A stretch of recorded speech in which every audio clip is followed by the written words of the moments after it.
Hey, welcome back to another episode on our new series, Pro Tips to Live a Dynamic Lifestyle. If you're new to this show, you definitely want to stay for this because we're dropping them every single day and we're giving you guys tips from literally experts and legit pro tips on how to live a dynamic lifestyle, especially in this pandemic and new circumstances and landscape that we're facing. So if you're interested, make sure to subscribe below. Other than that, get ready for this next one.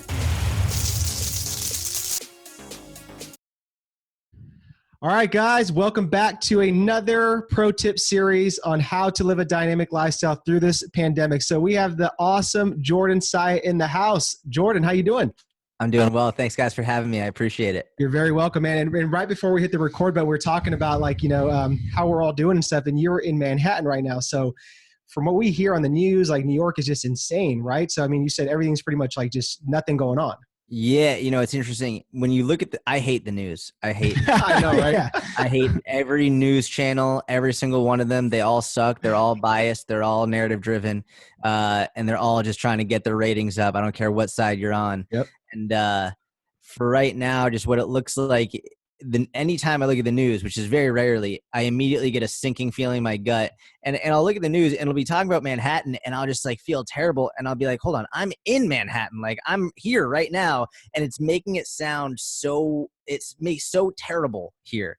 But like You walk outside, it's a beautiful day. There are people working out in the parks. Like people are going around there, going about their daily lives. So, and like, it's pretty intense. Clearly it's a terrible situation for so many people, but I just think the media really blows stuff up out of proportion. Yeah, I agree. Totally agree, man. So we try to take small dosages of that, just for updates, but usually it's the same old bullshit. But let's kick this off, man. So how are you doing personally? And then I want to know too, like, what are some tips you can give to the listeners that might be struggling right now through this pandemic? And more importantly, how can they reinvent themselves during these times? Man, it's interesting. We were talking about this before we started recording. I said, like, you guys look lean. And you're like, yeah, like you can't control everything, but there's still some things you can control. Yeah. And I think that is a really important discussion to have in regard to in a time. I think throughout all of life, regardless of whether or not we're going through a pandemic, finding what you can control and focusing on that. That's because if you're focusing on things you can't control, you're inherently going to have anxiety about it. Like, anxiety stems from ambiguity. Anxiety stems from not knowing what's going to happen. So when you can focus on the things that you can control, that you can control over, you can control over your nutrition, control over your exercise, whatever it is, control over your sleep, control over whatever you're consuming, then when you focus on that, you set yourself up better. It doesn't mean it's going to be easy. It doesn't mean like you're going to necessarily someone asked me recently on a podcast, they were like, how do you achieve your dream body during quarantine?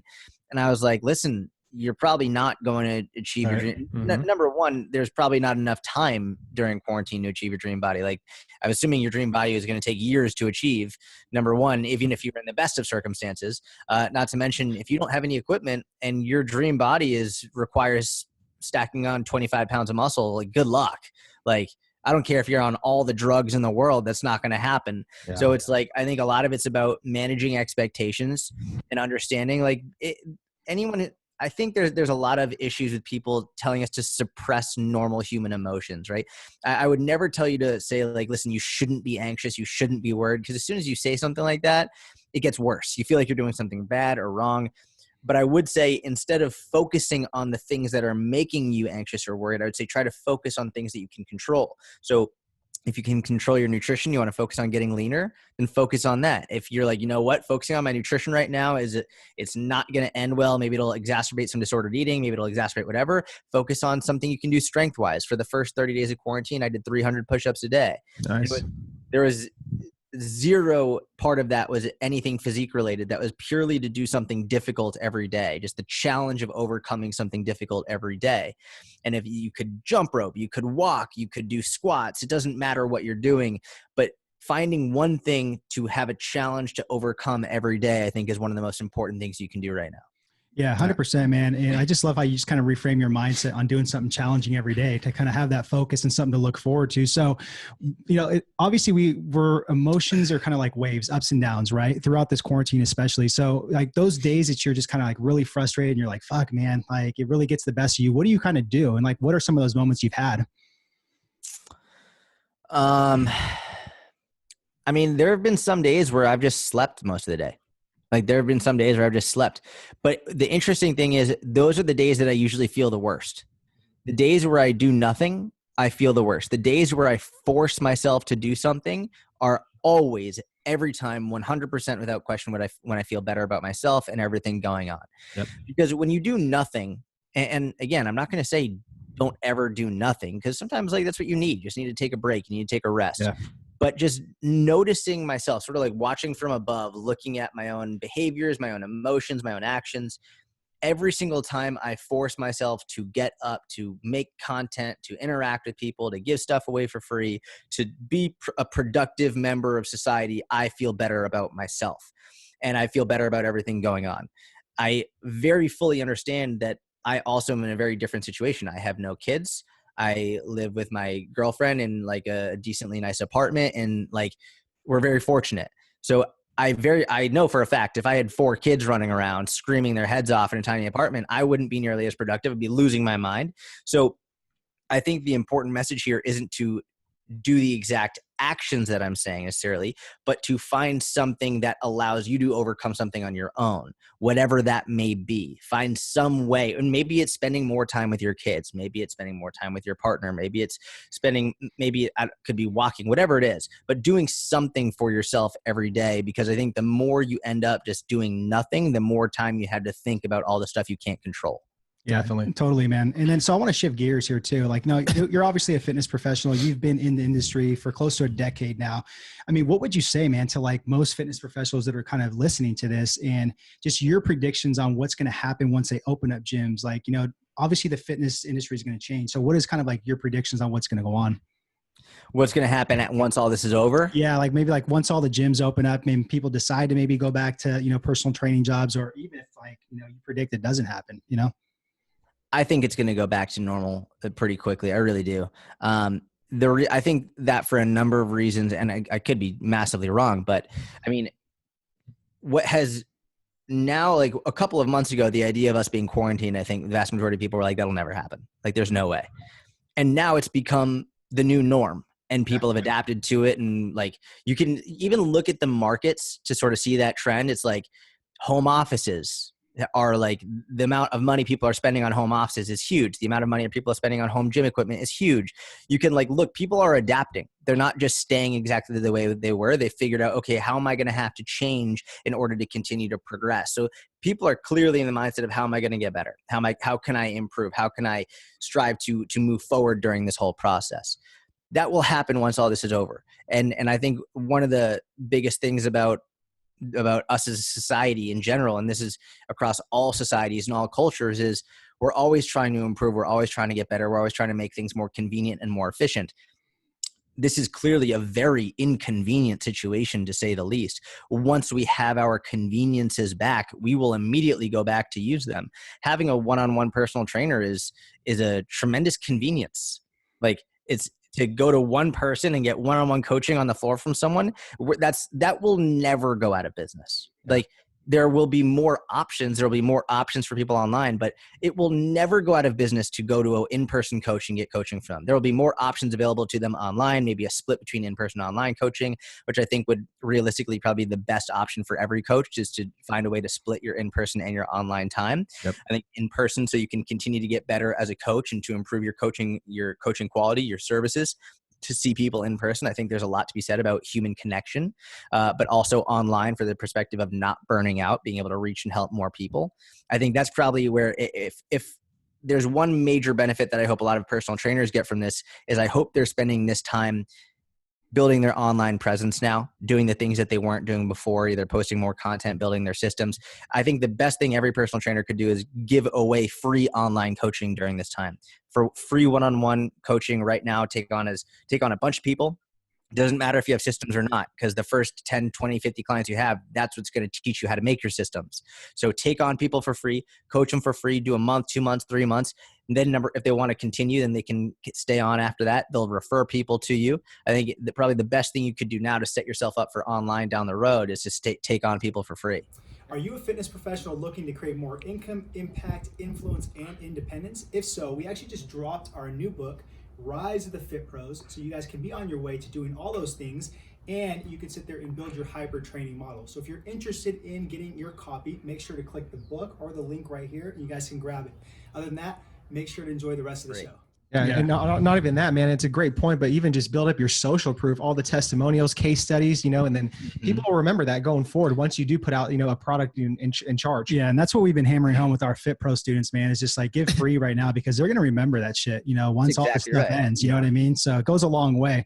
So I just spent the last 2 months sending free workouts via text every single day, six days a week, and then I launched a bodyweight workout program after that, and people were super grateful. People were like, "I'll absolutely get it," just because I appreciate everything you've done over the last 2 months. It's like, and I'm still sending out free workouts every day. So I mean, 100%. It's like, I hate a lot of like the masterminds and gurus who are like, never give for free, never devaluing your service. It's like, you're an idiot. You have no idea what you're talking about. Yeah, it's like if they almost like went through like a pandemic like this themselves, man. Nobody was ready for this shit. But yeah, to kind of switch gears again, man. So let's say hypothetically your business got wiped out by this pandemic. And my hope is to give the listener some confidence and, some takeaway steps for this. So all the experience that you have, with a decade of it and the skills that you built up, how would you rebuild your business step by step?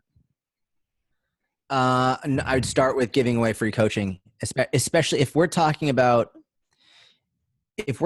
I sort of always think about building a business in the same way I think about fat loss. So for fat loss, you could either do rapid fat loss or sustainable fat loss, like long-term, short-term, long-term. And neither is inherently better or worse. They both have a time and a place. For some people, a rapid fat loss phase is very, very beneficial. You can see that in the research. People who are severely overweight, they need to lose a lot of weight very quickly to kickstart things and see progress. Rapid fat loss works very well for a brief period of time. And then sustainable fat loss for the vast majority of people, but that's what you're going to need for long-term progress. So if your business goes completely under right now and you need cash, you need clients, start off with giving away 1 month free, just taking on as many people as you can, giving high quality coaching 1 month free. That 1 month will end very, very quickly.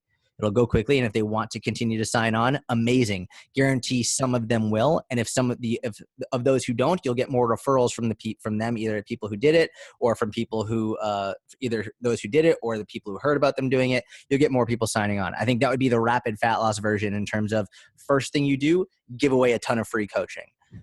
The more sustainable option is then putting out a mega ton of free content, whether it's on Instagram, if you're not on TikTok right now, you're making a huge mistake. It's blowing up. It's the amount of new audience that you can be reaching on there with an individual post is bewildering, to say the least. So Instagram, TikTok, Facebook, Twitter, podcasting. It's like, I'll say this, the ultimate long-term right now would be to go back to the 2010, 2011, 2012 model of writing long-form articles. I think that those are the single most underrated form of content that nobody is doing right now for whatever reason. And it's like the vast majority of my business is not built off of Instagram or YouTube or it's built off of my long-form articles that people still come across. I wrote over 500 long-form articles between 2011 to 2015. And there's like 5 of them that still perform better than everything else that still drive the vast majority of business to me. Absolutely, man. No, dude, those are great tips. And it just goes back to just like the search engine optimization, just through like all those articles back in the day. It's like they're always going to be out there. So that's awesome to hear. Google is the #1 ranked website in the world for a reason. You can't find your Instagram posts on Google. Yeah. Like if you Google search how to lose fat, how to deadlift properly, how to build bigger biceps, how to train your glutes, how to flexible diet, Instagram doesn't pop up. And that's for a reason. What pops up is long form articles in the pages aspect, and then long form videos in the YouTube part of it. Exactly. Like, if you want SEO, I would say articles are the best place to start, but long form videos, long form articles. And for anyone who's ignorant enough to say people don't have attention span, that's completely not really wrong. Number one. Number two is if you're listening to this, we're at least 15 minutes in. Yeah. It takes way less than that to read an article. And then not to mention attention span is medium dependent. Attention span is 2 things. It's medium dependent and interest dependent.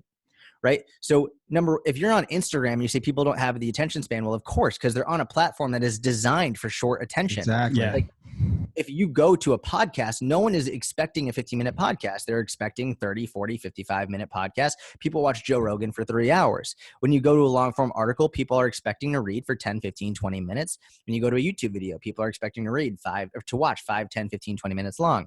That's number one. The medium is dependent on how on the attention span and then also the interest. So, I mean, if you're in the market for a new car, you want to buy a new car, then you'll go on Consumer Reports. You'll spend your time comparing cars. You'll go to different dealers and you'll look at, all right, well, what's like the gas mileage on this one? How's the safety of this one?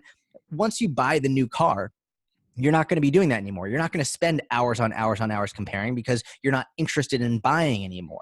When in the same way that when someone just started to get in the fitness industry, when they just got into working out, it's been hours and hours reading new articles and watching videos and studying and taking notes and they'd pay hundreds and thousands of dollars for a certification. It's like everyone has an attention span for something. It's just what's your attention span for? Yeah. And the reality is 97% of people will not give a shit what you have to say about your topic. 3% will. Making shorter form content for the 97% means that you leave the 3% of people who actually care hanging. Like they're not even going to get as much as they should have gotten out of it. Make the content for the 3% of people who actually care because those are the people who are going to buy from you anyway. Yeah, Jordan, you brought the fire today, man. I don't know if you noticed that mic's on fire. Throw some water on there. That was good though, man. I loved all those points on the attention span, and I agree with you. I truly do. So as we shift gears here towards like the end, Jordan, I've been asking every guest this question, and I'm just like very curious as to different perspectives around this pandemic. So what do you think the big reason is that this happened? Maybe is it like a message from the universe for society, for humanity? Well, what's your thoughts? On the pandemic? Just like why it happened. Man, I'll tell you this. I am smart enough to talk about what I know about and smart enough not to talk about what I don't know about. And I'm going to pass on that one because I would sound like an idiot. Any answer I gave would be complete and utter like nonsense. There would be zero backing anything. So I'm going to pass on that because I have no idea. And you know what, man? Totally respect a fist pump for that because you're the first guest that passed up on that. I'm speechless. I'm like, you can see when I talk about coaching, fitness, business, I'll go all out. When you ask me something I don't know the answer to, I'm going to say, I don't know. I have no idea. I love it. Love it, man. Well, where can we support you, man? And like, where can the listeners go and follow you? I mean, I have my own podcast, the Jordan Syatt mini podcast, YouTube, Jordan Syatt. If you just Google search Jordan Syatt, you'll find everything. Awesome. Cool. We'll have that all linked up in the notes, guys. Jordan, thank you so much for your time, man. Just being real, your knowledge, your wisdom, your experience. Truly appreciate it. Thank you guys very much. I appreciate you both. You're welcome. All right, guys. Until next time. Hey, thank you so much for watching this video and another episode on pro tips on living a dynamic lifestyle. We truly appreciate it. Hope you got a lot of value out of it. If you're interested in getting more value like this from these pro tips, make sure to subscribe above. We're going to be dropping these daily. Also, if you are a fitness professional and you're looking to create more income, impact, influence, and independence, we just dropped our new book, Rise of the Fit Bros, so you guys can do all of that. You can also start building your hyper training model with in-person and online training. So make sure to click the link or the book right here to grab your guys' copy, and we'll send it over to you. Other than that, we're out. Talk to you soon.